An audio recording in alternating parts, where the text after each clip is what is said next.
d'écrire cette vertu. Vous savez, Marie, la grâce du Seigneur est avec vous. Vous êtes bénie entre toutes les femmes, et Jésus, le fruit de vos entrailles, est béni. Sainte Marie, priez pour nous pauvres pécheurs, maintenant et à l'heure de notre mort. Saint Pie, Priez pour nous. on ne présente pas le chemin de Bayeux, on l'écoute. On va se reposer.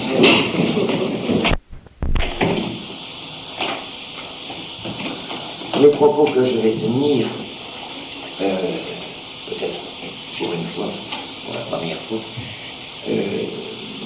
ne sont pas du tout de mon fait. Il nous a paru, à M.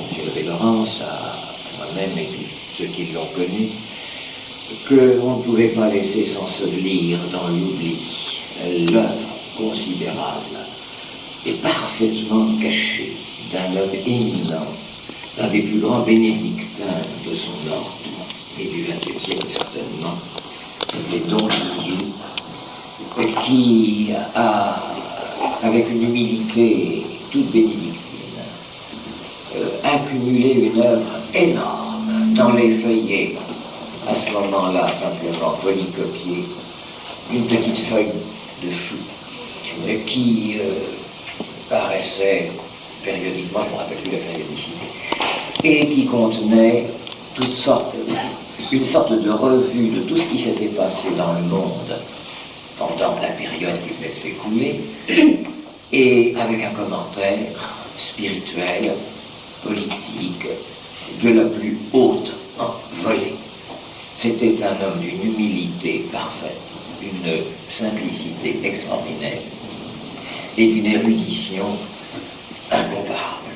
Le plus souriant, le plus charmant, le plus accueillant d'ailleurs. Bref, il avait toutes les vertus d'un honnête homme et d'un moine, réunion rarement réalisée. Il était strictement traditionnaliste.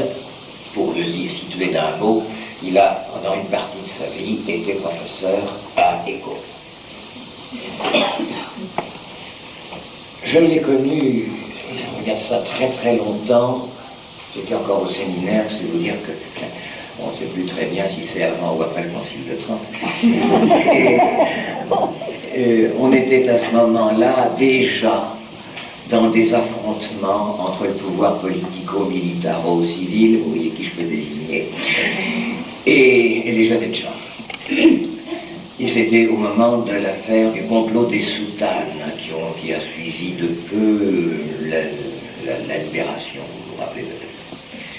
Donc Guillou avait légèrement trempé les bords de sa pure manacale dans cette affaire, du bon côté, et comme déjà ses supérieurs, comme toute la hiérarchie, étaient en train de basculer du mauvais côté où il a fait depuis un plouf généralisé, évidemment, la mésentente s'est créée immédiatement, et donc Guillou, qui était bibliothécaire à l'abbaye de la Source, qui diffusait aux séminaristes sûrs des feuillets qui remettaient au point les théories alors en vogue du père Teilhard de Chardin, sans montrer le nom. Don Guillou a été prié de faire retraite en un lieu lointain.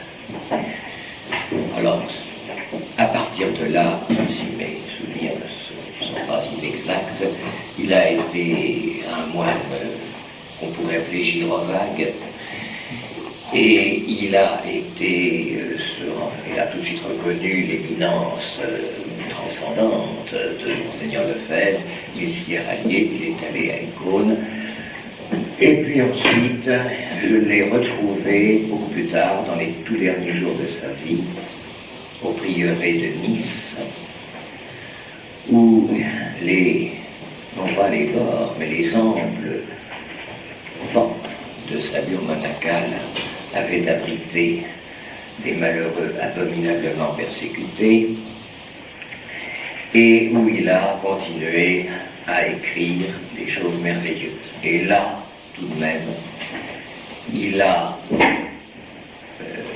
publié un petit peu de sa production.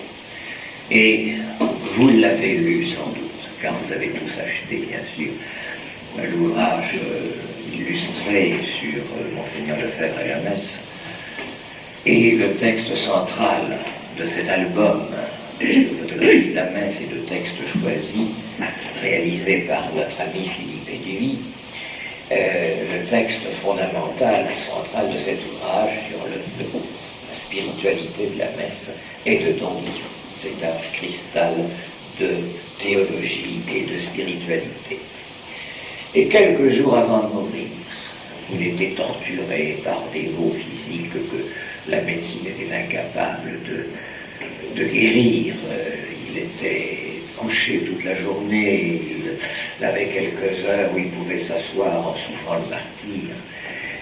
Et il a rédigé un livre que vous avez sans doute aperçu, il faut le lire d'urgence, sur le canon de la messe, un livre extrêmement savant, juste, érudit pour redresser toutes les innombrables sottises que l'on dit sur le sujet, un livre parfaitement scientifique, érudit, et qui a été écrit par lui sans aucune note, d'un bout à l'autre, de tête, car il était d'une présence d'esprit et d'une érudition prodigieuse.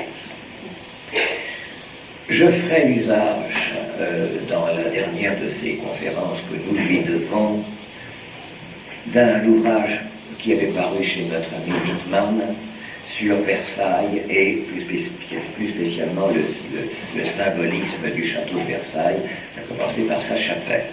Cet ouvrage, évidemment, est complètement épuisé, mais enfin, on peut le retrouver encore dans les bibliothèques ou peut-être d'occasion.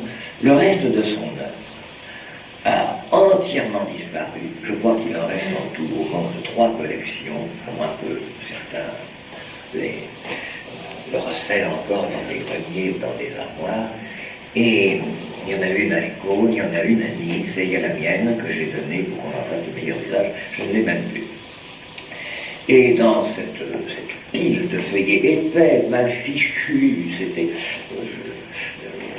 presque illisible, il a épanché des trésors d'érudition et de spiritualité. C'était un homme d'une culture confondante, érudit sans être pesant, aimable sans concéder quoi que ce soit, souriant toujours malgré les persécutions et les souffrances dont il a été accablé. Don Guillaume a été un des grands maîtres, caché, un peu comme le père de Chivray, dans un autre ordre, de la grande pensée religieuse, traditionnelle du XXe siècle. Alors, il était d'une naïveté de grand savant, d'une humeur joviale. Il lui est arrivé des choses extraordinaires que je ne peux pas dire ici, parce que avec ce zinzin rapporteur, on ne peut pas tout dire, mais je conserve des souvenirs extraordinaires de ces aventures parisiennes, où sa candeur naïve et revenante l'a sauvé d'aventures extraordinaires. Je lui ai raconté ça 3 jours avant sa mort à Nice. Il était plié en deux, parce qu'il s'était encore rendu compte de rien.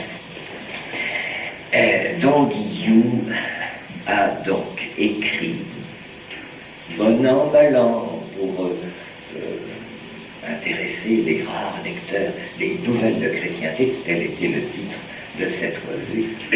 Il a publié 2 études, que je vais vous présenter, sur le symbolisme chrétien, le Christ lumière, et l'introduction du symbolisme du Christ lumière dans la liturgie. Tel sera le sujet de cette première conférence. Il y en aura peut-être une seconde parce qu'elle est très longue et que je ne pourrai pas tout dire ce soir. Et puis il a publié, broché, une étude sur le symbolisme de la Sainte-Chapelle, qui ne figure pas au programme parce que j'ai oublié de le mentionner, monsieur le recteur, une étude sur Saint-Denis, la basilique Saint-Denis, et puis enfin, dans de meilleures conditions, toute cette étude sur Versailles. Dans tous ces cas, il s'agit d'une étude continue à travers diverses facettes sur le symbolisme chrétien. C'est un sujet très difficile parce que le mot symbole et le mot symbolisme revêtent tellement de significations depuis les francs-maçons jusqu'aux gnostiques, jusqu'aux vrais symbolistes et jusqu'aux poètes et même jusqu'aux mathématiciens et aux physiciens aussi de ce mot symbole pour désigner des choses différentes. On a beaucoup de mal à être sûr de ce que l'on lit quand on n'est pas très averti. Avec Don Guillou, on est sûr de la plus stricte orthodoxie, mais si chemin faisant, votre culture archéologique, esthétique,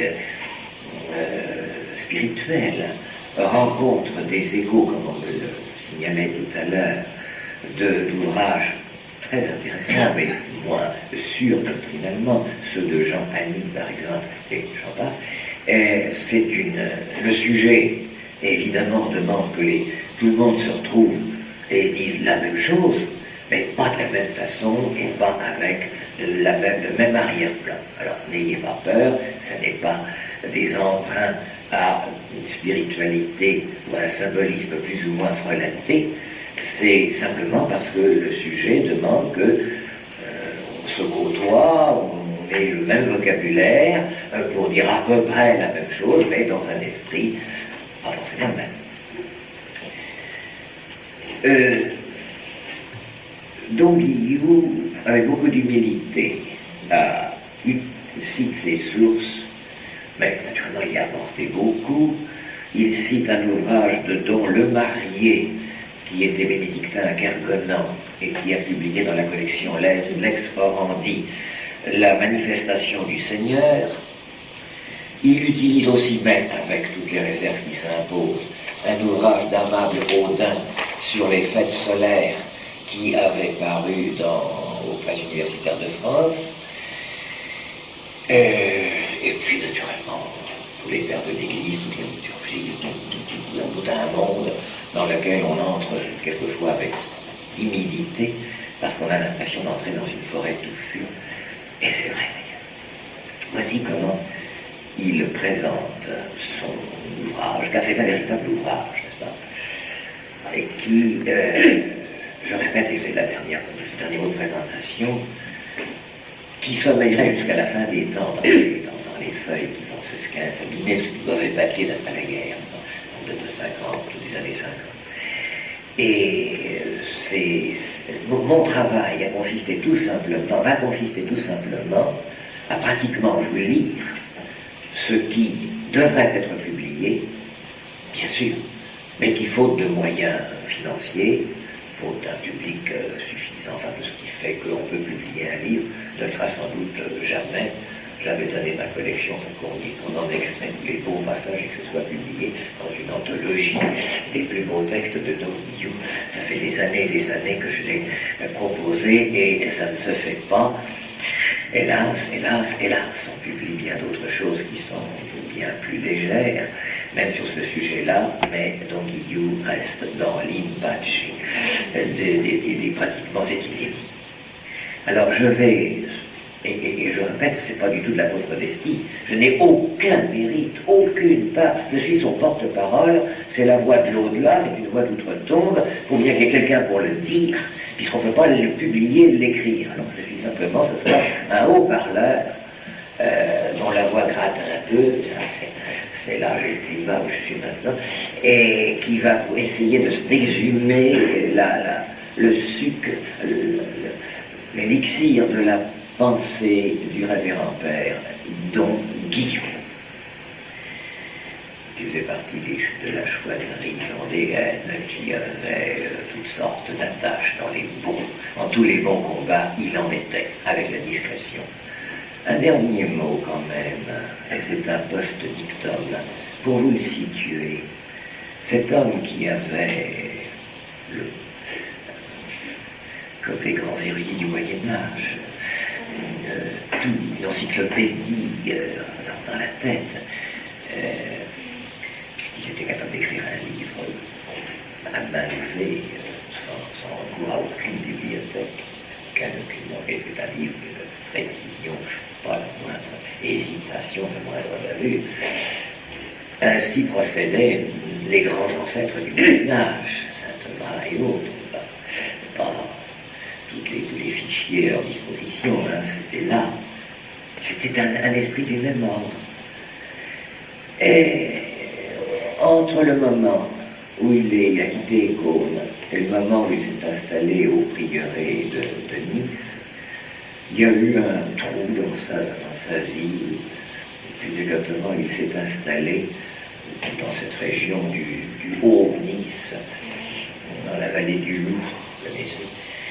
Et il avait trouvé là une petite bicoque, mais vraiment une masure, et il l'avait transformée pour lui en monastère ermitage, parce qu'il n'y avait pas d'autre endroit apparemment où se réfugier.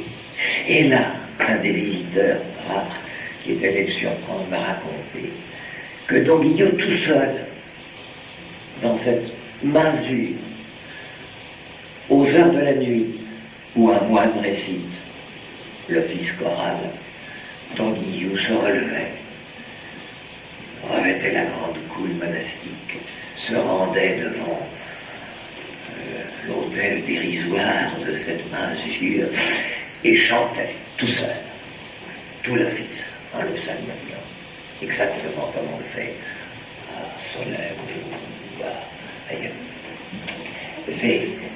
C'était prodigieux. Ce moine louant Dieu, parce que c'est sa fonction essentielle, seul dans la nuit, dans sa masure, tout seul, salmodiant le grand office des moines. Voilà la dernière vision que je voudrais que vous ayez de Don Guillot, grand esprit, mais grand moine. Il présente son ouvrage, car ça pourrait être un ouvrage, par une très longue citation de saint Augustin. Je vous le lis parce que c'est tout l'esprit de ce qui va être ensuite détaillé. Ces paroles du Seigneur, « Je suis la lumière du monde », sont claires, je pense, pour ceux qui ont des yeux capables de leur donner part à cette lumière. Mais ceux qui n'ont que des yeux de chair, c'est homme que notre Seigneur Jésus-Christ ait dit « Je suis la lumière du monde ». Et peut-être s'en trouve-t-il pour dire en eux-mêmes « Est-ce que le Seigneur Christ ne serait pas ce soleil qui, par son lever et son coucher, forme le jour ?» Car il n'a pas manqué d'hérétiques pour penser ainsi. Les manichéens ont cru que ce soleil, visible aux yeux de la chair et exposé non seulement au regard des hommes, mais à ceux des animaux, était le Seigneur Christ.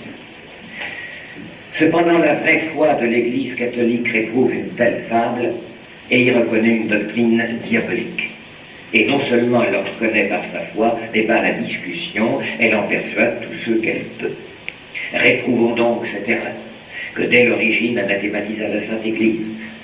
Ne pensons pas que notre Seigneur Jésus-Christ soit ce soleil que nous voyons se lever à l'Orient et se coucher à l'Occident, à la course duquel succède la nuit, dont les rayons sont obscurcis par la nuée, et qui d'un mouvement constant va d'un lieu à un autre. Ce n'est pas là le Seigneur Christ. Le Seigneur Christ n'est pas le soleil créé, mais celui par qui a été créé le soleil, car toutes choses ont été faites par lui, et sans lui, rien n'a été fait. Saint Augustin continue. C'est par cette lumière qu'a été créée la lumière du soleil. Et la lumière qui a créé le soleil, sous lequel elle nous a créés, nous aussi, s'est mise elle-même sous le soleil. Ça, c'est l'incarnation. À cause de nous. À cause de nous, dis-je, la lumière qui a fait le soleil s'est mise sous le soleil. Ne méprisez pas la nuée de la chair. La lumière se voile de la nuée, non pour se cacher, mais pour s'adoucir. Merveilleuse définition d'incarnation. Et voyez par derrière la transfiguration qui apparaît, où le voile s'est légèrement aminci pour laisser apparaître la lumière. Hein? Je reprends Saint Augustin. Parlant donc à travers la nuée de la chair, la lumière sans éclipse, la lumière de la sagesse dit aux hommes, « Je suis la lumière du monde. Celui qui me suit ne marchera pas dans les ténèbres, mais il aura la lumière de la vie, comme il a retiré votre pensée des yeux de la chair pour la ramener aux yeux du cœur. » Fin de la citation, de la longue citation de Saint Augustin, mais tout est là. Hein? Vous voyez donc, mes frères, Augustin, pas sûrement, Vous voyez, si vous voyez au-dedans quelle est cette lumière dont le Seigneur dit, qui me suit ne marchera pas dans les ténèbres. Suivez le soleil et voyez si vous ne marcherez pas dans les ténèbres. Voici qu'il se lève et vient à vous. Sa course l'entraîne à l'Occident et il se trouve que vous avez à vous rendre vers l'Orient. Si au lieu de prendre la direction opposée à la sienne, vous le suivez, vous vous égarerez certainement. Et au lieu de l'Orient, vous aboutirez à l'Occident. Si vous le suivez par terre, vous vous égarerez. Si le matelot le suit par mer, il s'égarera. Enfin, vous croyez devoir suivre le soleil, et vous vous dirigez vous aussi vers l'Occident, qui est son but. Voyons si vous ne marcherez pas dans les ténèbres lorsqu'il sera couché. Voyez comment, même si pour votre part vous ne voulez pas l'abandonner, il vous abandonnera. Lorsque contraint par sa loi, il achèvera le jour. Notre Seigneur Jésus-Christ, au contraire, alors même qu'il n'était pas visible à tous par la nuée de sa chair, gouvernait toutes choses par la puissance de sa sagesse. Votre Dieu est tout entier, partout. Si nulle chute ne vous éloigne de lui, jamais il n'a pour vous de déclin. Eh bien, c'est à partir de cette considération hautement théologique et spirituelle que nous allons maintenant entrer dans quelques détails. Et le propos est le suivant. Comment est-ce que l'Église, dans sa liturgie, c'est-à-dire dans cette glorification, cette présentation du Christ et ses mystères, a introduit, spiritualisé et sublimé ce parallélisme, non pas cette identification, mais cette analogie, voilà ce que je cherchais, cette analogie entre le Christ et le soleil. Là, je vous lis, j'espère le lire d'une manière vivante et pas trop ensommeillante, le texte de Don Guignon. Noël, nous l'avons dit, se célèbre au solstice d'hiver. C'est comme le jour de naissance, le natalis. Natalis, c'est du latin, ça veut dire le jour natal, le jour de la naissance. Natalis dies, avec les déformations accompagner le passage du latin au français par le roman, c'est Noël. C'est donc le jour de naissance du Seigneur. Le jour de naissance, Natalis. C'est le jour, c'est comme le jour de naissance. Je dis bien comme le jour de naissance du soleil créé. Du soleil créé. Ce soleil qui remonte chaque jour, chaque année, toujours vainqueur de l'ombre et de la nuit, et appelé pour cela par les anciens, les païens, le soleil, l'invaincu, invictus. Sol, en latin c'est le soleil, invictus, non vaincu, le soleil non vaincu, c'était pour les païens, pas entrer dans le détail de cette religion très connue, un dieu. Là, il y avait le culte du dieu soleil, sol invictus, avec toutes sortes d'harmoniques que je ne me garde rien d'évoquer ce soir. Invaincu et invincible. Invaincu et invincible, parce que lorsqu'il décroît, et qu'on pense qu'il va au cœur de l'hiver disparaître, il reparaît et recommence sa course victorieuse des ténèbres. Je reprends donc Guignon. Ce soleil qui remonte chaque jour, chaque année, toujours vainqueur de l'ombre et de la nuit, et appelé pour cela l'invaincu, l'invincible par les anciens. Or, rien ne convient mieux pour figurer le soleil de justice, le Christ, qui lui seul est véritablement invincible, car il ne subit ni ne peut subir aucun déclin. Le natalis, solis invicti, je traduis, le jour de naissance du soleil invaincu et invincible. C'est donc la fête de la naissance du Christ. L'ancienne fête païenne du 25 décembre, c'était une fête païenne, est devenue une très grande solennité chrétienne et la source de toutes les autres. L'aurore, lentement d'abord, et puis de plus en plus rapidement, le jour gagne sur la nuit jusqu'à l'équinoxe de printemps, à partir de laquelle son triomphe est assuré. D'où la célébration de la fête de Pâques, à l'équinoxe de printemps, d'après la première lune qui suit cet équinoxe. C'est la victoire de la croix et de la résurrection. Le soleil continue sa marche triomphale jusqu'au solstice d'été, c'est-à-dire au 24 juin, 21 juin. À partir de ce moment, lentement d'abord, il va commencer de décliner. Mais la lumière du Christ ne connaît pas d'Occident, c'est-à-dire de déclin. Orient est le nom de l'homme-dieu. Orient, c'est un des noms du Christ. C'est celui qui s'élève, c'est la lumière qui s'élève, comme le soleil s'élève. Ô Orient, vous savez que dans les grandes antiennes, dites grandes antiennes, ô, qui précèdent chaque jour la fête de Noël, on l'invoque, splendide comme poétique, ce vocable. Donc, Orient est le nom de l'homme-dieu et il n'en a pas d'autre. Dans le Zacharie, exe vir oriens nomen eius. Voici l'homme, Oriens, l'Orient, est son nom.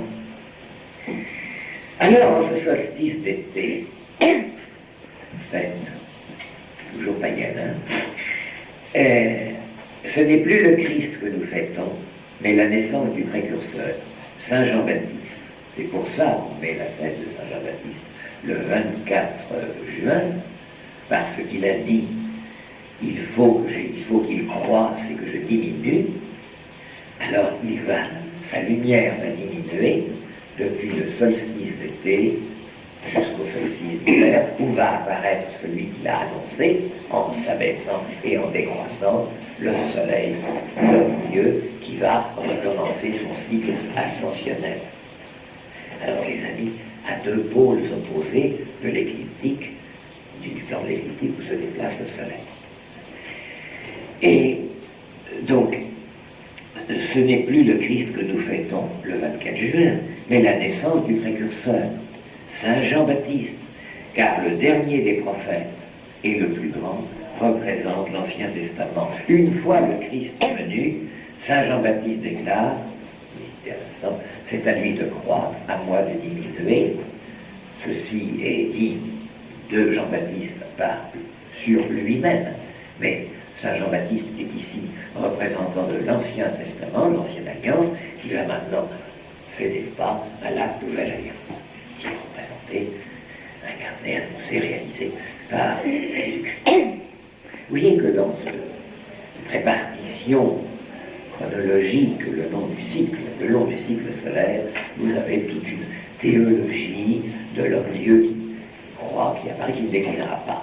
Car on quitte, si vous voulez, quand le soleil arrive au solstice d'été, il quitte sa symbolique de l'homme-dieu pour revêtir celle de Jean-Baptiste qui maintenant va s'enfoncer petit à petit au bénéfice de celui qui va renaître toujours.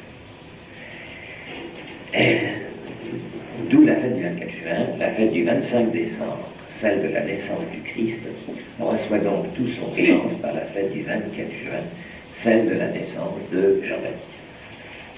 Alors, si vous me permettez, je vais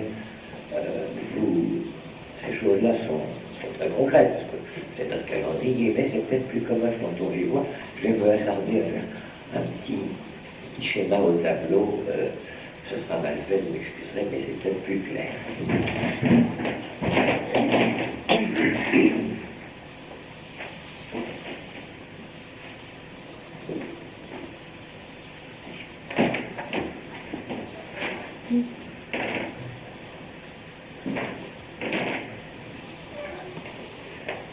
Ceci a pas simplement été dit, le soleil incliné sur lui-même comme ça. Vous l'entendez, autour de l'axe d'épaule, bon. Et ici, en suivant cette direction, puis, ceci, on va le défaut de photographie, le 6e. Le 24 juin, c'est le solstice d'été.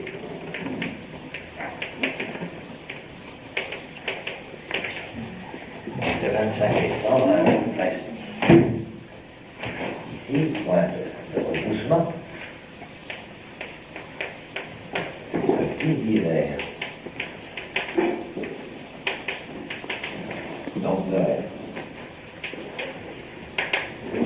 solstice et la tempête.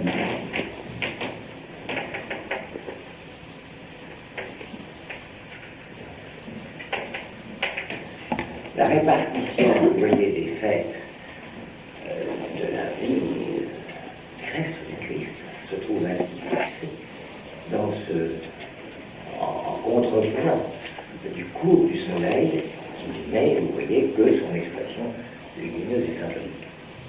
Au milieu, entre le solstice d'hiver et le solstice d'été, au milieu de la course, il y a ici l'équinoxe printemps, et c'est Pâques. Et ici, au milieu de parcours entre le solstice d'été et le solstice d'hiver, c'est l'équinoxe d'automne.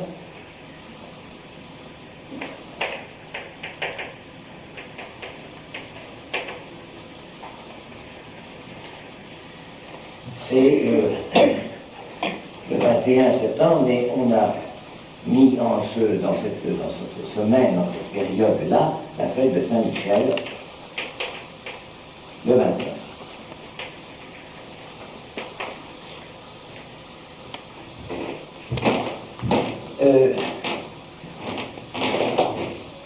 Ici, je mets tout de suite, parce que je vais l'expliquer, mais je n'en reviendrai pas, c'est le 25 mars. On va voir ce que c'est. À partir de là, si vous voulez, il y a un pointillé pour suivre un parcours qui va aboutir ici à Noël. C'est l'Annonciation, c'est la conception de notre Seigneur, c'est les 9 mois de la conception qui figurent ici, vous voyez, sur ce calendrier. J'ai encore des choses à ajouter, bien sûr, à ce calendrier.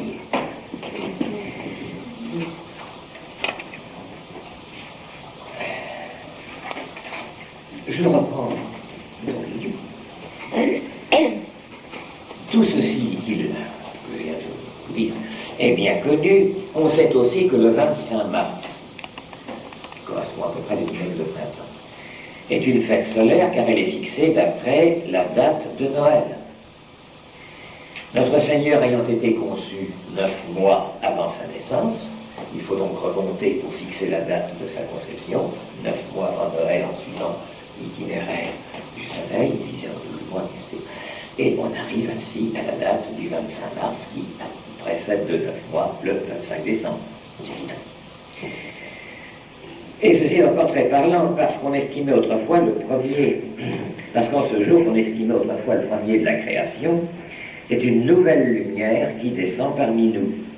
Parce que la progression de l'enfant au sein de sa mère va se poursuivre jusqu'au 25 décembre, et ainsi tout le cours de l'année jusqu'à Noël sera marqué par une marche vers l'aurore, vers la venue et le triomphe du Christ orient. Donc, si vous voulez, en contrepoint, avec le propre du symbolisme, c'est d'être des symboles, c'est d'être superposable. Il n'y en a pas un, ce serait trop linéaire et trop simple, il y en a toujours, c'est tressé, c'est propre de cette façon, de cette forme de pensée. Donc, la conception du Christ, 9 mois avant sa naissance, commence le 25 mars. Et vous avez donc, outre le trajet apparent du Christ, homme-dieu, né à Noël et atteignant sa splendeur totale au solstice d'été, vous avez une autre, comment dirais-je, un autre parcours du Christ, caché cette fois-ci dans le Saint-Sommeil, entre le 25 mars et le 25 décembre. Et là, il n'y a pas d'arrêt, ni d'altération, ni de diminution au moment du solstice d'été. Tout continue, de manière à aboutir à cette aurore, cette nouvelle aurore, cette réapparition du sol invictus, du Christ toujours renaissant, Semper Oriens, le 25 décembre.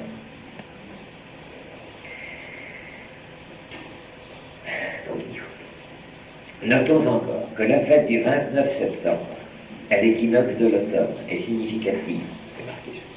C'est celle de Saint Michel, vainqueur du dragon des ténèbres. Ainsi retrouvons-nous ici l'idée qui préside à l'équinoxe de printemps dans la Pâque du Seigneur. L'équinoxe, équilibre entre la lumière et les ténèbres, puisque le jour, ce jour-là, est égal à la nuit.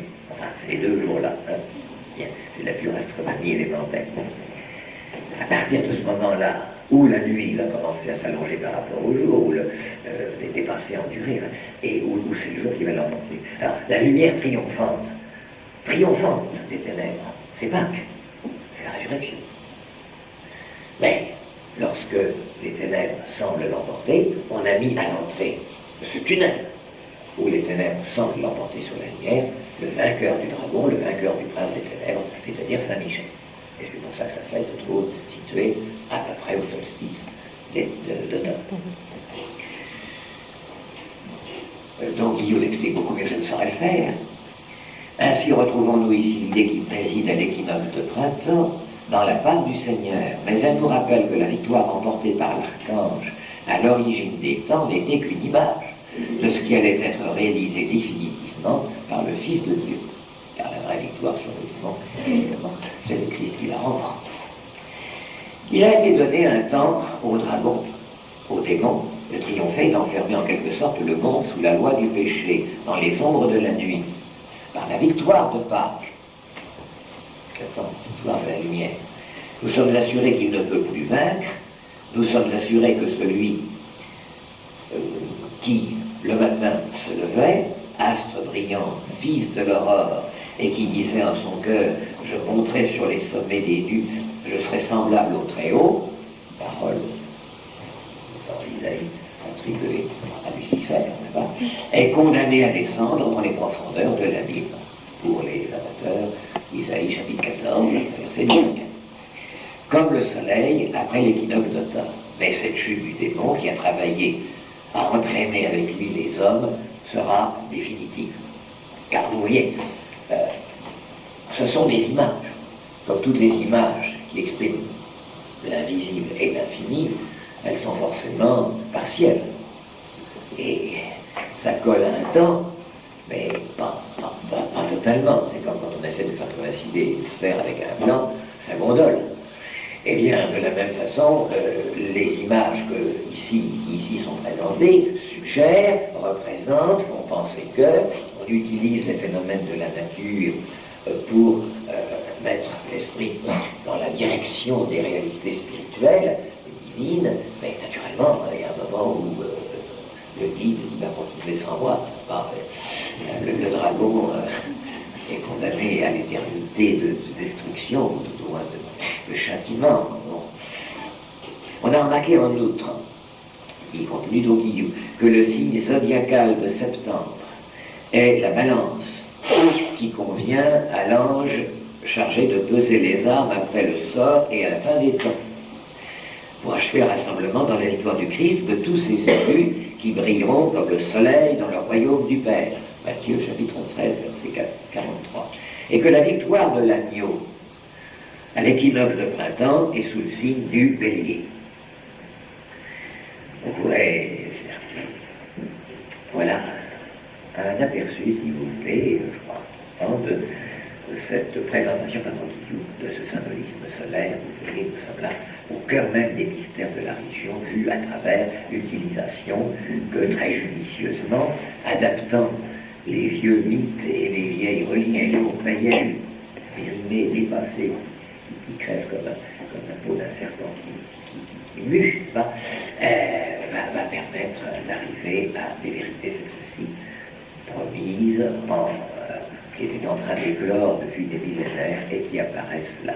Et ces vieux mythes, ces vieilles fêtes, ces vieux cultes étaient porteurs de cette vérité, porteurs incomplets et insuffisants de ces vérités dont on va maintenant. Et on va s'en servir pour les illustrer. Mais on garde ce symbolisme comme la religion chrétienne a toujours fait, gardant les vieux cultes des hauts lieux, des sources, des bois, et y substituant des fêtes chrétiennes, car on n'enlève pas à la fête millénaire de certains lieux leur valeur religieuse, mais il faut simplement y substituer autre chose de reste. Ceci fait partie de la christianisation du folklore, c'est toute une autre affaire. Et donc il continue à partir de plusieurs autres affaires. Une des sept grandes antiennes précédant Noël, l'antienne de Magnificat du 21 décembre, le jour exact du solstice d'hiver, est précisément une invocation au Christ orient. Vous le rappelez tout à l'heure. La fête de la transfiguration du Christ, apparaissant sur le Tabor avec Moïse et Élie, resplendissant comme le soleil. Resplendissant comme le soleil. Se célèbre le 6 août, jour exactement équidistant du 21 juin et du 21 septembre, et comme le milieu du lumineux été. Le 6 août, c'est la fête de la transfiguration.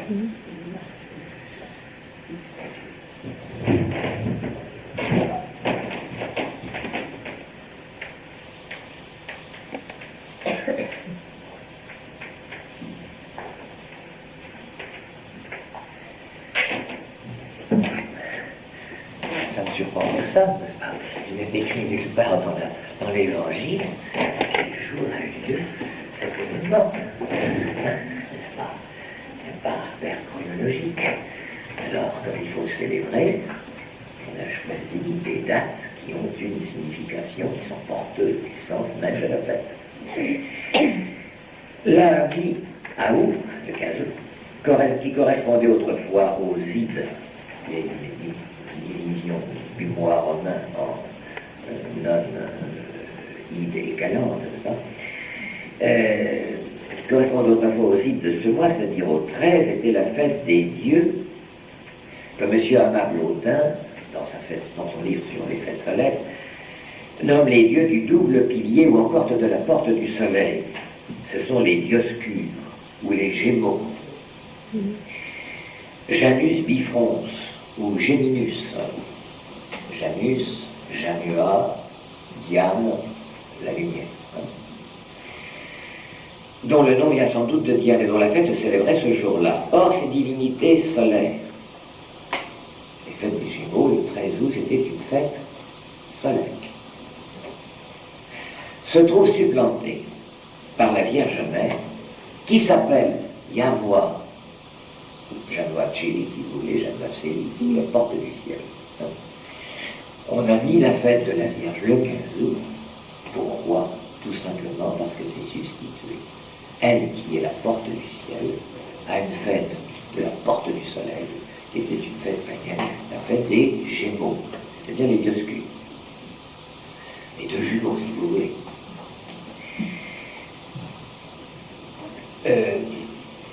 Supplanté donc par la Vierge Mère, Jeanne de Assélie, que les nouveaux textes de l'Assomption, 15 août, qui a été célébré récemment, institué récemment, compare si heureusement à la femme couronnée de 12 étoiles et vêtue de soleil, au chapitre 12 de l'Apocalypse. Quoi qu'il en soit, au point de vue solaire, est intéressante aussi la fête de Sainte Lucie, dont le nom signifie la lumière. Juste aux Ides de décembre, le 15 décembre, la conséquence. Et aussi le même jour, celle de Sainte Odile, que sa légende présente comme aveugle-née, et n'ayant commencé à voir qu'à partir de son baptême. C'est aussi pour Sainte Odile une fête de la lumière. Bon. On a fait coïncider avec Sainte Lucie, parce que d'après l'histoire de Sainte Odile, elle a vu clair à partir de son baptême. Heureuse coïncidence, au miracle, et qui a été évidemment utilisé localement sur cette trajectoire de la lumière. Et on dit que le jour où Sainte Odile a découvert, obtenu la vue, elle a contemplé l'apparition de Sainte Lucie. Donc, voyant la lumière, elle a vu la Sainte de la Lumière. Et on a mis sa fête le jour même de l'ancienne Sainte Lucie. Il la gardé, bien sûr.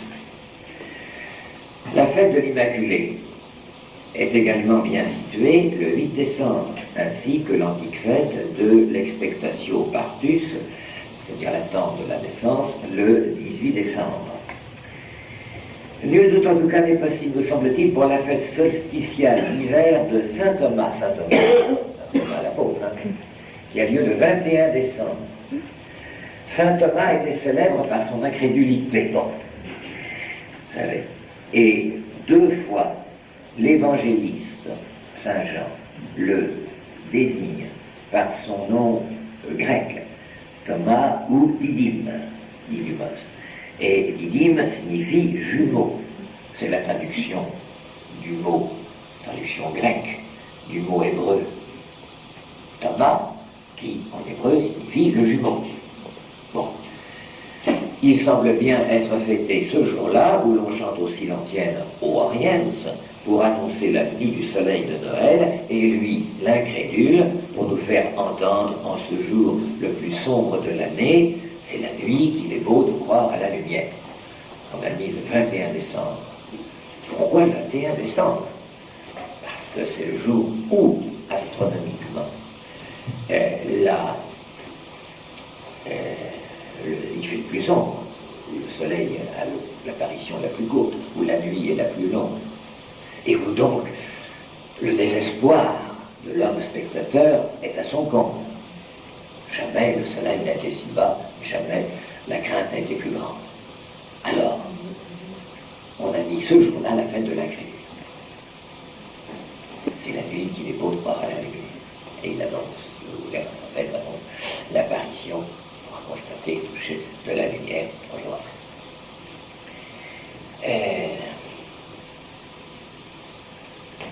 Je cite toujours Don Guillou, je pense que ça n'étonnera personne ce que je vais dire. C'est son 5e paragraphe. Noël n'a pas toujours été, ni partout, célébré au solstice d'hiver. Que savons-nous du jour exact de la naissance du Christ? Rien.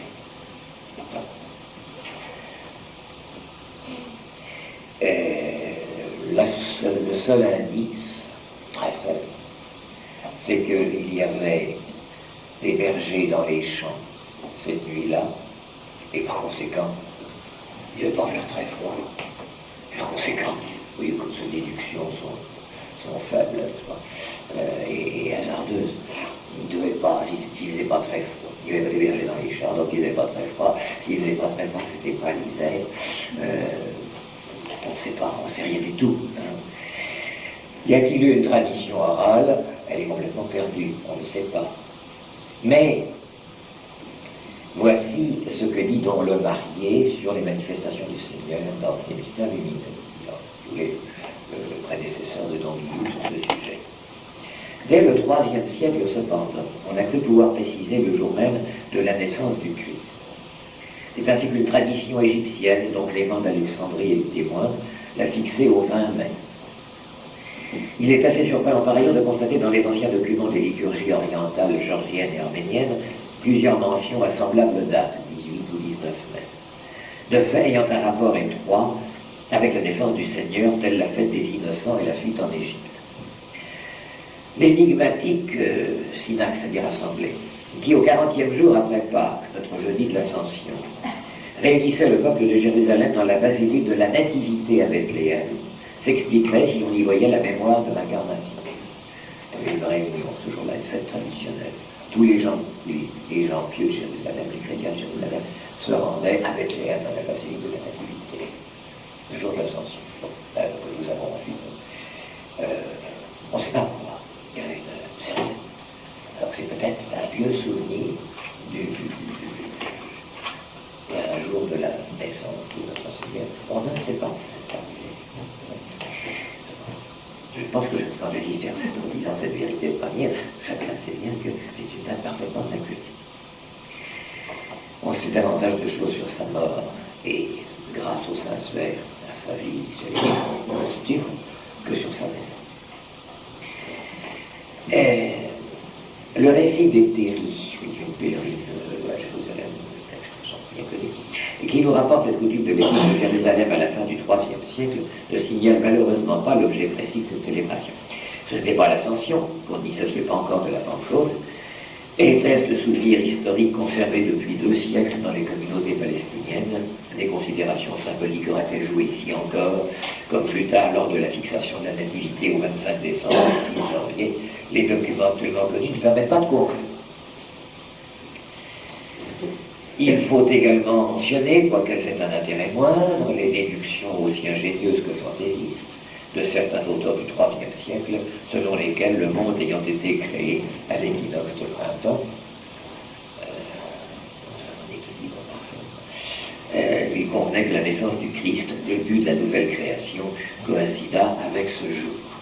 Alors on a fait naître le Christ dans cette tradition, dans l'actuelle fête de Pâques, puisque ça correspond à cette idée ingénieuse, mais purement ingénieuse, où la création ayant été faite le jour de Pâques, l'équinoxe de printemps, le Christ, nouvelle création, serait né aussi. Et vous voyez comme tout ça est complètement arbitraire, ingénieux, c'est gentil, c'est très bien, ça excite la piété, ça nous permettrait de prier, mais ça n'a aucun support historique ni dogmatique. Ce ne fut qu'après la paix de l'Église en 313 et la fin du IVe siècle, donc pendant le cours du IVe siècle, moment où s'organisa le culte chrétien qui désormais pouvait s'affirmer au grand jour. C'est de là que date l'organisation du calendrier liturgique. C'est lorsque l'Église, sortant des persécutions et de cette vie pas larvaire, au contraire, mais clandestine, qu'elle avait vécue pendant les 3 premiers siècles, a pu enfin devenir puissance établie et instituer un culte public, j'allais dire international, et par conséquent situer ces grandes dates que cette disposition, ça date de ce moment-là, c'est post-constantinien, pour la plupart des écrits. C'est donc à partir du IVe siècle, moment où s'organisa le culte chrétien, dans les années qui précédaient la persécution, ou juste avant la persécution dioclésienne, que les 2 dates du 25 décembre et du 6 janvier acquirent droitité et s'imposèrent respectivement, l'une dans l'Église d'Occident, l'autre en Orient. Les pères du IVe siècle semblent persuadés du bien fondé de ces dates qu'ils tiennent pour historiques, ce qui est une erreur historique, mais la tradition s'est établie indubitablement, si je peux dire, depuis ce temps-là. Un Saint Augustin, par exemple, vous assure que le 25 décembre est bien le jour choisi par le Seigneur pour naître en ce monde. Saint Épiphane affirme autre chose, mais attendez, excusez-moi, il faut que je retrouve la page. Là, je me suis embrouillé, 5 minutes de... Pour souvenir du cours et les fenêtres, je trouve qu'il faut horriblement chaud, c'est pas parce que je parle. Mais si vous voulez vous ébrouiller un tout petit peu, profitez de cette coupure technique.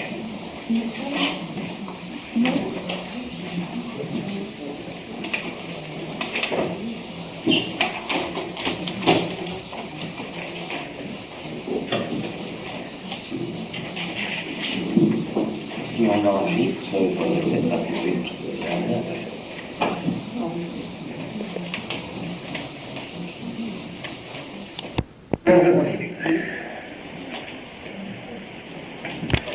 Donc Guillaume, suite, dit que l'Église n'est pas l'héritière d'un système religieux païen quelconque, et ceci est très important parce que, après tout, je viens de dire quelles étaient les références et les racines des cultes anciens et païens qui sont à l'origine de ces fêtes, évidemment. Ça relève de l'observation la plus naturelle, et à partir du moment où on admet qu'il y a des dieux et qu'on divinise le système stellaire, y compris le soleil, c'est normal qu'on en donne une valeur religieuse à ce phénomène-là. Bien. De même que le Christ, je le lis ici, c'est très précis et c'est très important. De même que le Christ qui a fait le soleil, comme l'a dit saint Augustin, comme je vous le disais tout à l'heure, et comme le représente si bien le portail nord de Chartres, où il y a une représentation du Christ ayant un cercle avec les rayons c'est l'ange, c'est le Christ créateur du soleil. C'est une statue de Chartres. Peut-être une représentation ici. Je ne sais pas, c'est vidéo. Excusez-moi, je ne vais pas le retrouver. Oui, voilà. C'est l'ange qui représente naturel achat. Distinguer peut-être un petit peu de moi. Donc, de même que le Christ n'est pas le soleil créé, mais celui-ci est son image imparfaite, de même l'Église, dans son calendrier liturgique, n'a pas été l'héritière d'un système religieux antique quelconque, mais elle a tenu à être. Elle a été, par la beauté même du thème solaire, le conservatoire dans le Christ de toutes les richesses poétiques, je dis bien poétiques, que le passé lui offrait. C'était une poésie sacrée, c'était une poésie théophore, quand la religion se mettait et ne dépassait pas ses apparences, mais l'Église l'a conservée pour sa valeur poétique, et qui dit poésie, n'est-ce pas, dit symbole et représentation de la réalité à travers des mots ou des signes. Par l'adoption et la transmutation des rites naturels ou solaires, elle a manifesté son privilège de plénitude, son caractère cosmique, en même temps que surnaturel. Prenons un exemple. Et ici, faire plaisir à certains. Dans les pays celtiques, au nord de l'Europe notamment, en Irlande, en Angleterre, en Suède, en Bohême, une tradition solaire existait tout à fait différente des traditions méditerranéennes. Prisonnière d'aucun système, l'Église l'a aussi adoptée et adaptée. Et là, je vais vous apprendre quelque chose. Il va vous apprendre quelque chose. Cette tradition se fixait, non pas sur les solstices ou les équinoxes, mais sur le souci de donner à chaque saison une sorte d'unité fixée d'après la longueur des jours. Ainsi, l'hiver sera la période où les jours sont les plus courts, l'été celle où ils sont les plus longs, et les dates sacrées étaient donc le 1er février, le 1er mai, le 1er août, le 1er novembre, et voilà nos fêtes du 2 février, du 3 mai, c'est l'invention de la Sainte Croix, du 6 août, la transfiguration, et surtout du 1er novembre, la douceur. Bon, la 1er novembre, l'héritage celtique. La première exprimant la lutte de la lumière contre les ténèbres, la purification, le jour de la chandeleur, c'est le 2 février. La seconde, le 3 mai, la victoire de la croix du ressuscité, l'invention de la Sainte Croix. L'invention, c'est-à-dire la découverte, c'est du latin. La troisième, c'est le 6 août, le plein midi de la gloire supraterrestre du Christ Jésus. Je fais allusion tout à l'heure, c'est la transfiguration.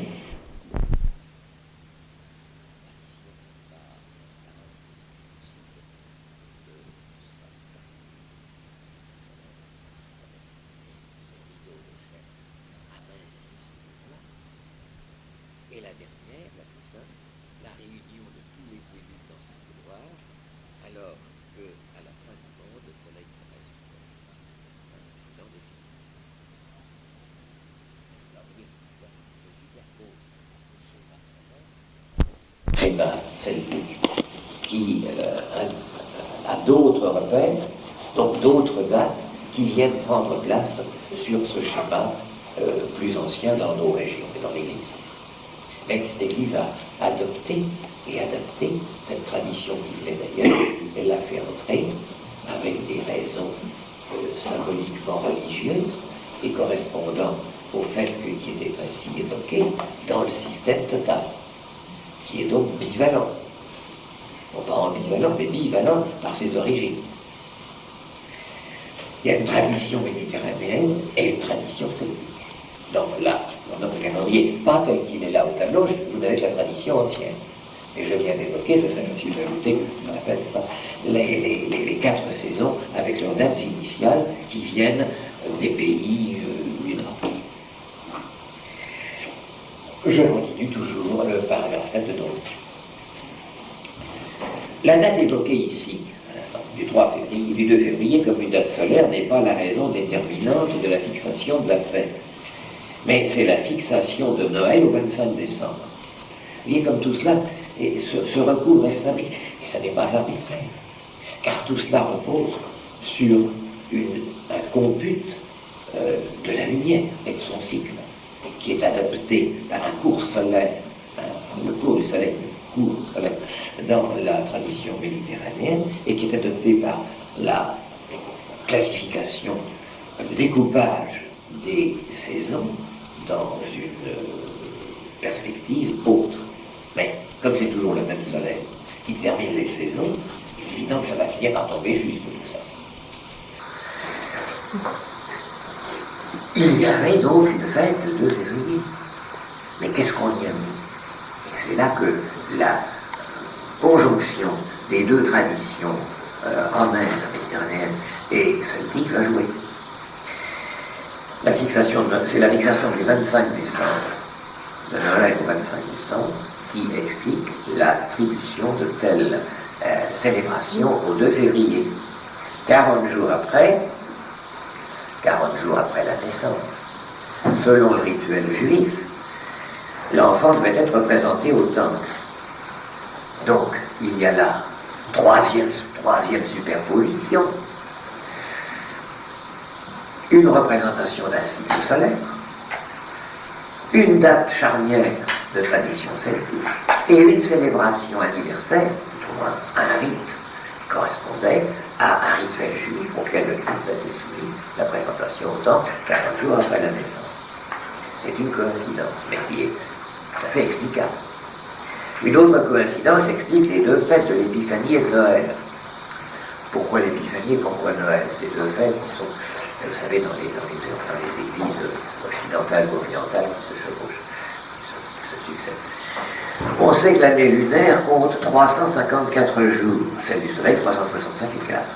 Autrement dit, une douzaine de jours d'écart, c'est-à-dire l'intervalle qui sépare Noël de l'Épiphanie, c'est deux solennités de la manifestation du Seigneur de la lumière. Car Noël, c'est sa naissance, et l'Épiphanie, c'est sa apparition et sa manifestation au sens originel du mot, c'est-à-dire qu'on le rend manifeste, on le rend apparent. Et ce sont deux fêtes de l'apparition de la lumière. Et ça correspond à une naissance dans le calendrier solaire et la même naissance dans le calendrier lunaire.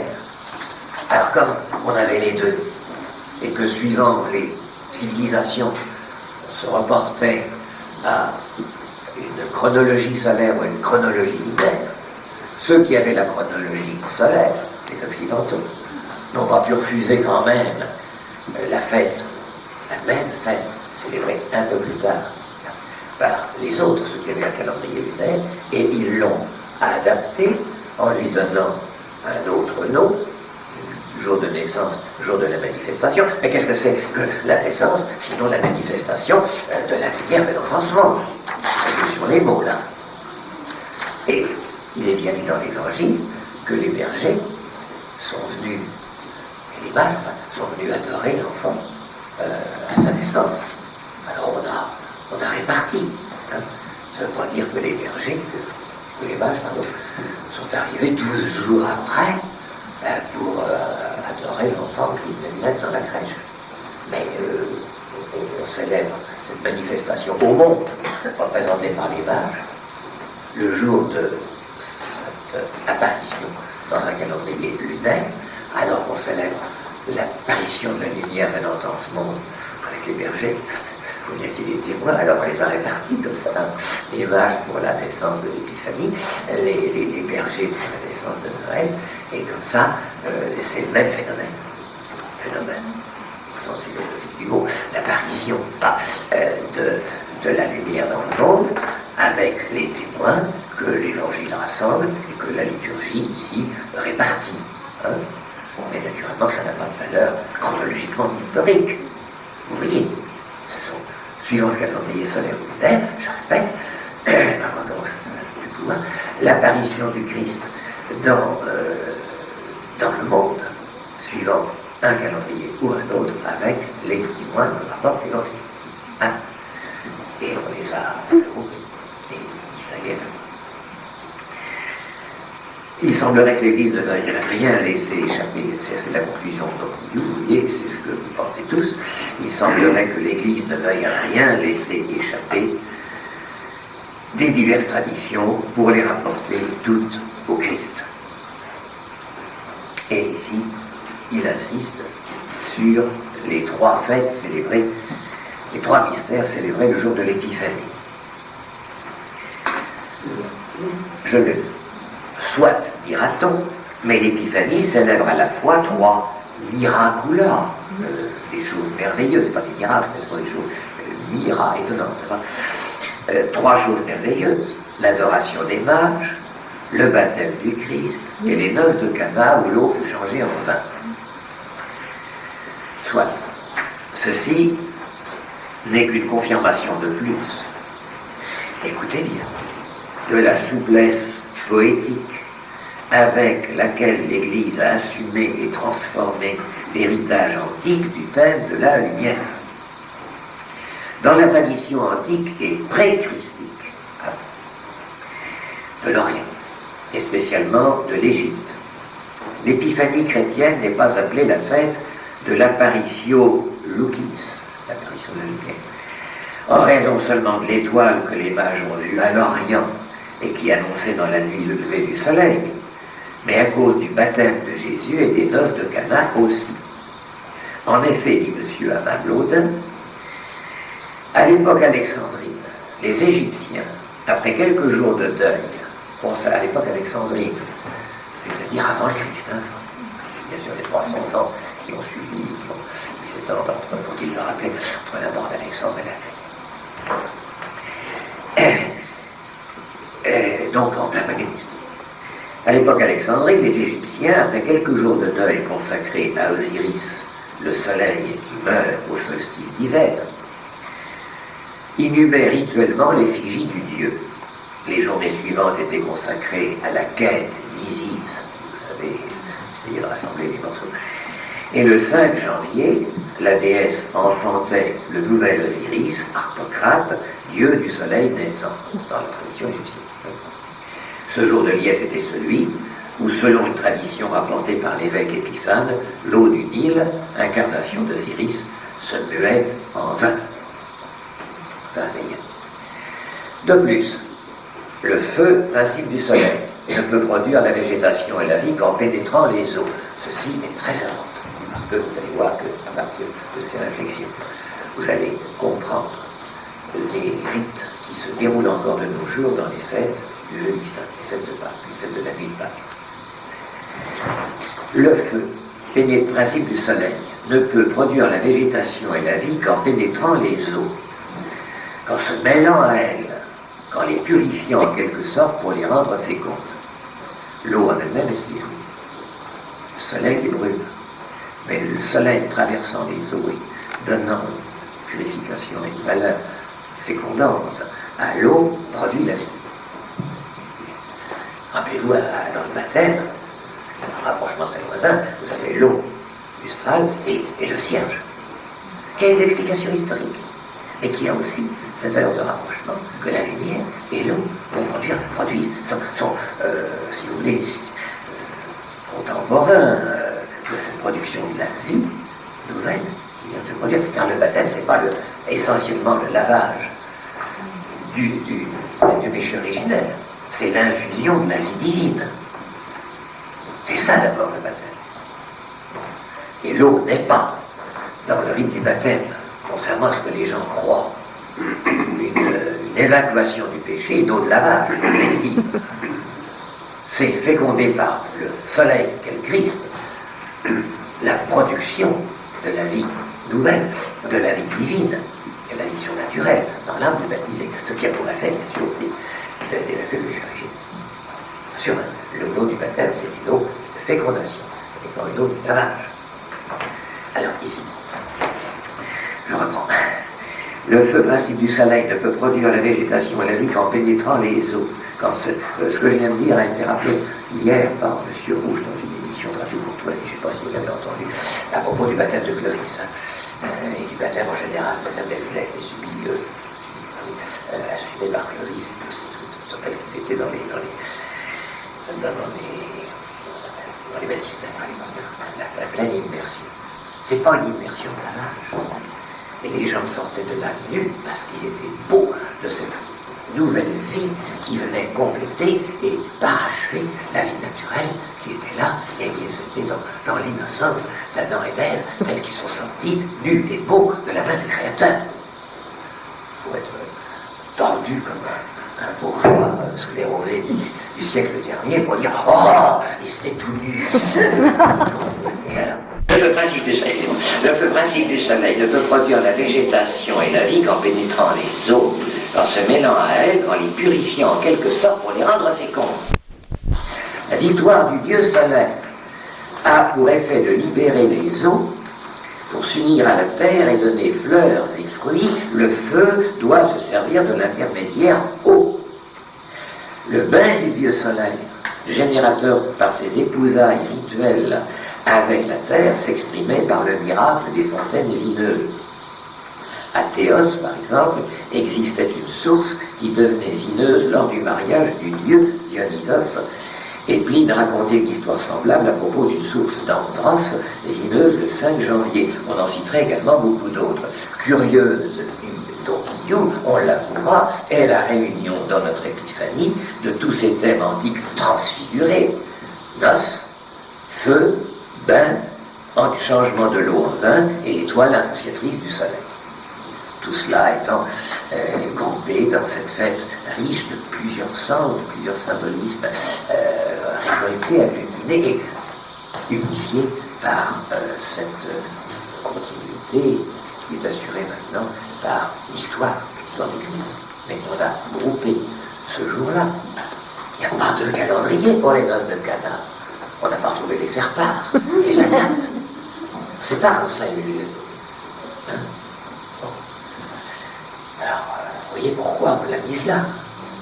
Parce qu'il y avait une tradition légendaire et qui a été reprise par ce premier miracle historique, comme ça tombe bien, du Christ changeant le monde. Ouais. C'est à ce point que Saint Épiphane, évêque de Salamine,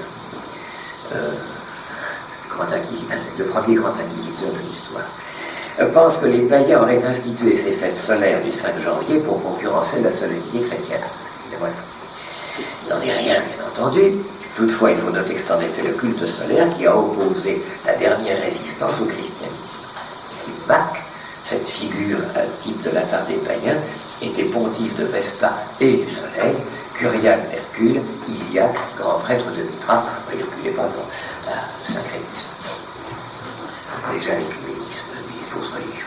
Cette résistance était d'autant plus dangereuse qu'avant même la diffusion du message chrétien, le culte solaire avait commencé à se transformer en religion spiritualiste, et c'est pourquoi Saint Augustin tout à l'heure prenait ses précautions en disant attention, ne mélangez pas, n'inversez pas les valeurs. Et il y avait un culte du soleil qui avait des valeurs religieuses, spiritualistes. Il était temps, si vous voulez, les choses mûrissaient. Et au moment où ce culte solaire était en train de devenir l'incarnation de la divinité à travers le soleil, le vrai soleil est arrivé et on a remis toutes choses en place. On verra même Saint Léon, pape au milieu du 5e siècle, protester contre la coutume encore répandue d'adorer le soleil levant jusque sur les marches de la basilique Saint-Pierre. Chose idiote.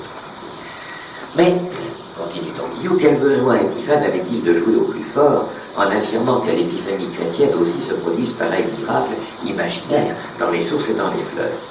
Plus discret, mais assez curieusement tout de même, Saint Jean Chrysostome nous parle lui aussi de sources dont les eaux puisées ce jour-là ne se corrompaient pas au cours de l'année.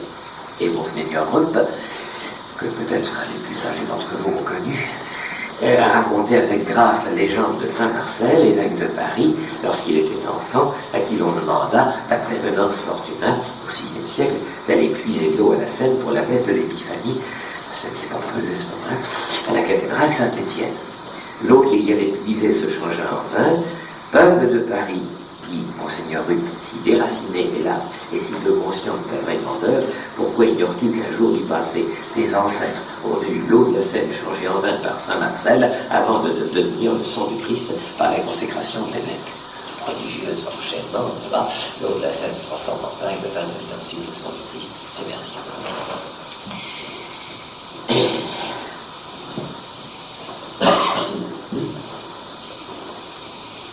Je continue la lecture de l'Antiquité. Paragraphe 9 de ce chapitre, de cet ouvrage, les 14 jours de la nouvelle lune et du premier quartier. La lune, on le sait, compte 14 jours de croissance pour arriver à la plénitude de son disque lumineux. Pâques étant supposé le jour d'or du printemps, où le soleil éclaire également le jour et la lune, donc éclaire également le jour et la lune dans son plein également la nuit. Les 14 jours de croissance et de lutte contre les ténèbres sont représentés dans la liturgie par le temps de la Passion. Ce temps correspond symboliquement à ce que dans la manière romaine de compter, car les Romains utilisaient le système lunaire. Ceux-ci nommaient les nonnes, nonnes c'est une abréviation, parce qu'il n'y a pas le 9e jour, c'est les néominies, c'est la nouvelle lune. Et les ides, le premier quartier, la décroissance, portait le nom de calendre, calendrier, les premiers jours du mois suivant. Comme les anciens croyaient que le monde avait été créé à l'équinoxe du printemps, nous le voyions tout à l'heure. Le 15 mars, où les ides étaient considérés, le 15 mars, autrement dit les ides, l'anniversaire du meurtre de César, parce que c'était un jour important, était considéré comme un jour sacré. César a été assassiné le jour des ides de mars, nous célébrons tous les ans, la mort de César, c'est pas un événement mondial. Eh bien, ça s'est produit, les ides de mars, c'est-à-dire un jour sacré. On avait choisi ce jour-là. Et sacré aussi les 14 jours précédents de la nouvelle lune à la pleine lune, car ils représentaient le temps de l'organisation du ciel. Certains ont même pensé que notre récit de la création devrait s'étendre non sur 6 jours mais sur 14, car d'après la tradition babylonienne, antérieure à celle de la Bible, le nom de sabbat désignait la pleine lune, Shabbat ou Shabbatou en assyrien, c'est la pleine lune, et le jour où l'astre cesse de croître. Sabbat et Néomini seraient donc les charnières de l'axe successif de 14 jours, équivalent aux ides et aux calendes du compute romain. Là, c'est bien un petit peu compliqué, je pense qu'on peut passer. En tout cas, cela expliquerait bien la Pâque juive de 14 Nisan, premier mois de l'année lunaire. La tradition de la semaine de 7 jours l'a emporté, mais la fête de Pâques, même dans cette division en semaines, est de toute façon placée dans le contexte de la création. Elle en marque l'aboutissement. Notre Seigneur est mort le vendredi à 3 heures, avant que ne commence le sabbat pascal, pour signifier qu'il venait racheter l'homme pécheur. Et il est ressuscité le lendemain du sabbat, le jour de la création de la lumière, pour signifier qu'il rétablissait le paradis perdu, et qu'il faisait entrer l'homme dans un âge nouveau, où la lumière ne cesserait plus de l'éclairer, cette lumière qui est notre orient spirituel.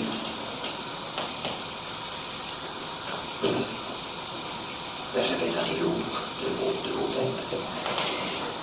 Je lis vite parce que le temps me presse un petit peu, puis surtout ma voix va s'arrêter dans quelques instants. J'ai plus l'habitude de parler, je n'enseigne plus, et je n'ai pas assez pour de provision en voix pour tenir 2 heures de suite.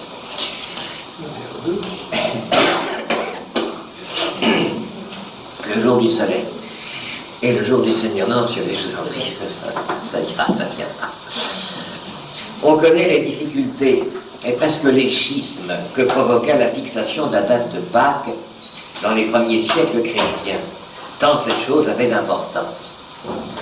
On sait aussi les problèmes que pose actuellement la fixation du calendrier.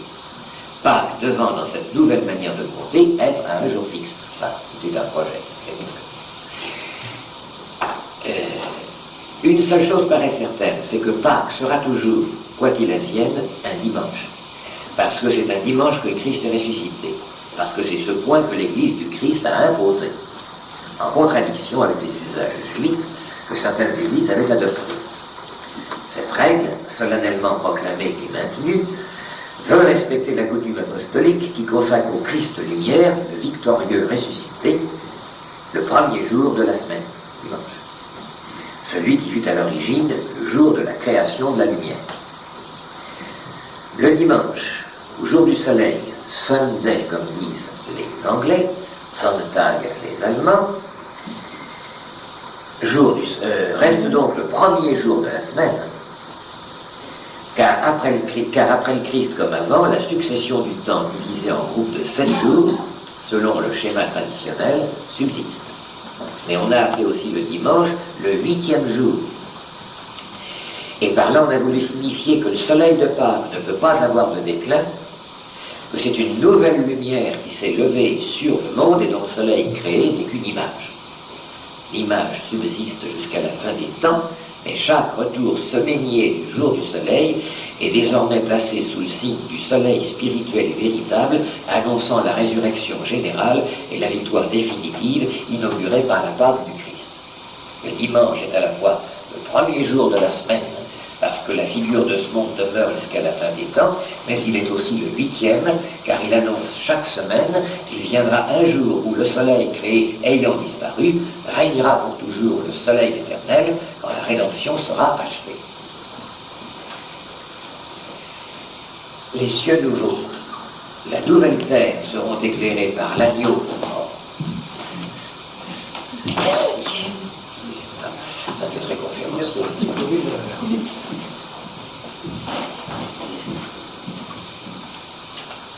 Merci.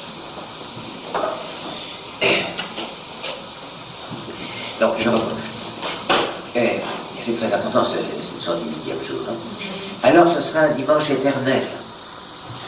Déjà, depuis la résurrection, nous vivons dans ce royaume de victoire et de vie et de lumière, grâce à la succession liturgique de nos dimanches chrétiens. Déjà, nous vivons dans le jour du Seigneur, tout en vivant dans le temps où les jours et les semaines se succèdent selon la règle naturelle.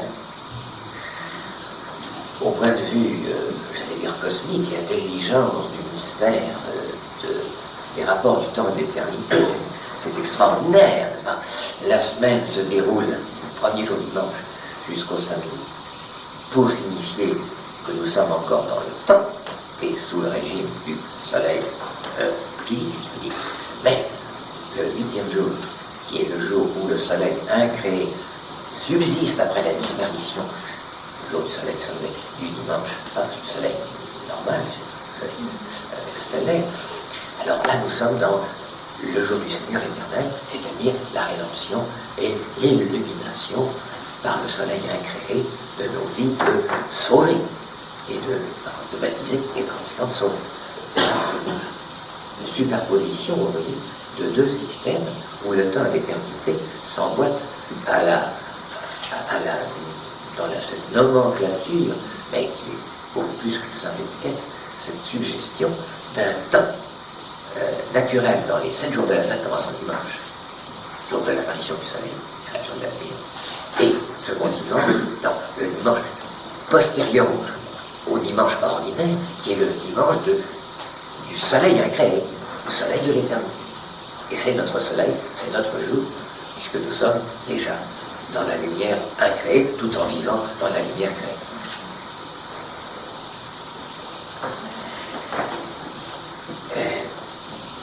Déjà, nous vivons le jour du Seigneur, tout en vivant dans le temps où les jours et les semaines se succèdent selon la règle naturelle. La chaîne d'or de nos dimanches, dimanche dominical dies, c'est l'étymologie du mot dimanche, le jour du Seigneur, nous unit à l'Orient de l'avènement définitif de la parousie. Leur lumière baigne toute l'année chrétienne, etc.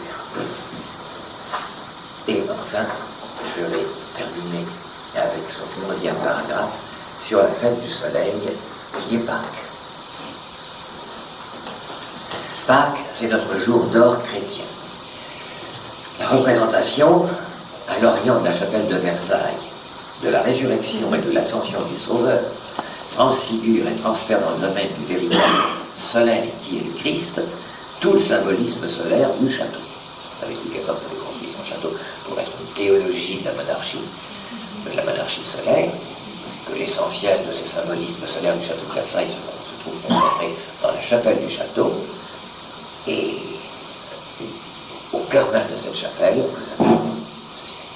Et je vous l'expliquerai si Dieu me prédit, je n'ai pas su, la 4e conférence, la dernière, celle qui aura au sujet, après on dit toujours, l'interprétation mythique et mystique du château et de la chapelle de Versailles. Attardons-nous donc à exposer le mystère du jour du Seigneur, ce jour que le Seigneur a fait, Ec dies, fecit Dominus, et que la liturgie pascale célèbre à l'envie. On connaît en gros, du moins les lecteurs qui ont bien voulu écouter notre étude sur Versailles, on connaît la mystique solaire. Je vais les résumer ici. Je lis lentement parce que c'est le résumé de toute cette pseudo-conférence. Le soleil, vainqueur des ténèbres et du dragon qui habite les eaux de Versailles, vainqueur de l'ombre, de l'agitation, du désordre, du mal, roi, purifie les eaux et par elles s'unit à la terre pour la féconder, lui faire porter fruits et fleurs et y ramener la joie de vivre, l'harmonie et la paix. Permettez-moi d'ajouter personnellement que c'est exactement ce qui se passe à Versailles. Le roi soleil, devant toutes les eaux de son parc, de son château, de son parc, il a lui-même organisé. C'est l'œuvre du roi, le parc de Versailles. Et il le faisait visiter lui-même en expliquant tout ce symbolisme-là à ses amis, ses visiteurs. Le roi en soleil, les eaux à ses pieds, en contrebas, assuraient l'ordre et l'harmonie pour le parc qui représentait le royaume de France. Significative est l'insistance du Christ ressuscité sur la paix redonnée au monde. C'est à ce point que les artistes ont voulu inscrire le mot « pax » sur l'étendard blanc du vainqueur de la mort. Mais toute la symbolique pascale baigne dans la symbolique de la victoire du soleil, spécialement dans l'office solennel de la vigile. Tel est le sens du cierge pascal, de la nouvelle lumière, et celui du rite étonnant et expressif qui fait plonger 3 fois le cierge béni et allumé dans l'eau du baptistère pour la sanctifier, pour la cérémonie du jeudi saint, puis conférer la fécondité, grâce à laquelle l'Église enfante à Dieu des enfants de lumière. Pâques est la fête du baptême, la fête de l'eau fécondée par le soleil, c'est Christ. La grande fête du baptême que l'on appelait si heureusement l'illumination, fautisme, l'illumination par le Christ ressuscité. Les fils de lumière sont donc en ce jour enfantés pour Dieu, dont toute la vie sera une marche vers le paradis planté à l'Orient, enfin réouvert aux hommes, désormais purifiés et lavés de leurs œuvres de ténèbres. Ce paradis, on le voit par le récit de la passion de Sainte Perpétue et de Sainte Félicité, les premiers chrétiens se le représentaient comme un lieu de fraîcheur, ombragé de l'arbre du soleil, le palmier. Le palmier, en grec phénix, signifiait la résurrection, la vie nouvelle. Il est bien à sa place dans la procession des rameaux, puisque c'est la procession pâle des rameaux, c'est la procession de la résurrection, avec l'arbre qui symbolisait la résurrection. Les nouveaux enfants de l'Église viennent des 4 horizons. Voilà pourquoi le rite de la bénédiction des eaux baptismales comporte un geste symbolique par lequel le célébrant partage les eaux dans la direction des 4 horizons. Enfin, pour signifier que les Illuminati, les baptisés, sont entrés dans un royaume de lumière nouvelle et sainte, où le printemps sera éternel, on leur donnait autrefois un mélange de miel et de lait, symbole de la nouvelle terre, où coule lait et miel, où règne une paix sans nuage et sans déclin. Bien mieux, par le souci que notre Seigneur tout le premier, lui, l'agneau qui ôte les péchés du monde, a eu placé sa Pâque dans la continuité de la Pâque juive, où l'on immolait l'agneau pascal, le symbolisme de la lumière est renforcé par la Pâque juive, est renforcé car la Pâque juive célébrait le passage de la mer Rouge, où les ennemis des Hébreux ont été ensevelis dans les eaux. Donc, les eaux sont les eaux du déluge et les eaux de la mer Rouge montrent à quel point l'eau en elle-même n'est pas un principe de fécondité, c'est un principe destructeur. Donc, si soleil qui la traverse, qui est plus loin.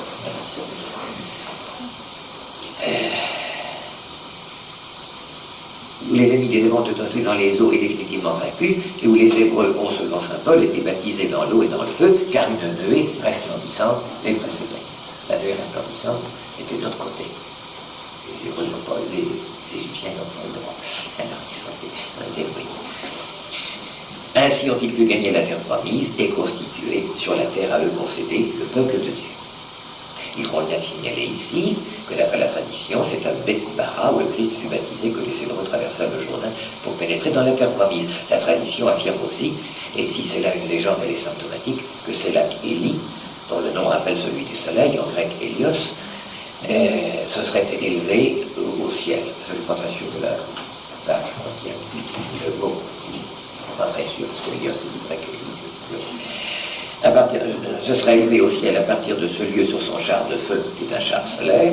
Au Carme de Paris, la coupole de la chapelle représente cette scène grandiose. C'est le char solaire aux roues enflammées qui a inspiré Ézéchiel quand il raconte sa vision de Dieu sur un trône à 4 ronds. Enfin, et c'est les dernières lignes que je vous lirai ce soir de Don Guido, la dédicace des églises. Cette entrée dans la lumière supérieure du Christ se fait dans une église. Car d'après l'office de la dédicace, ce lieu est sacré, c'est la maison de Dieu, la porte du ciel. Elle est depuis une haute antiquité orientée. Et son nom est le nom même que le Christ a donné à l'assemblée des fidèles qu'il a appelée son église. Cette église, saint Paul la compare à une épouse que le Christ a lavée et purifiée dans son sang, et qu'il s'est uni, immaculé, pour en faire la mère des fils de lumière. Si bien que c'est tout un pour le baptiser, d'entrer dans l'église matérielle et d'entrer dans l'église spirituelle. Dans un cas comme dans l'autre, c'est aller vers la lumière, vers le soleil divin, vers le ciel promis. Car les églises matérielles sont orientées. Et nous voici au seuil d'un autre aspect de cette étude. Nous avons jusqu'ici évoqué le symbolisme dans les fêtes de l'année liturgique et dans les rites, sans d'ailleurs épuiser le sujet. Voilà un aperçu de l'art, de la pensée de Don Guido. C'est lui qu'il faut remercier de si cette soirée nous a apporté quelques lumières, c'est le cas de dire, sur la foi, l'art, la liturgie et la vie chrétienne. Merci.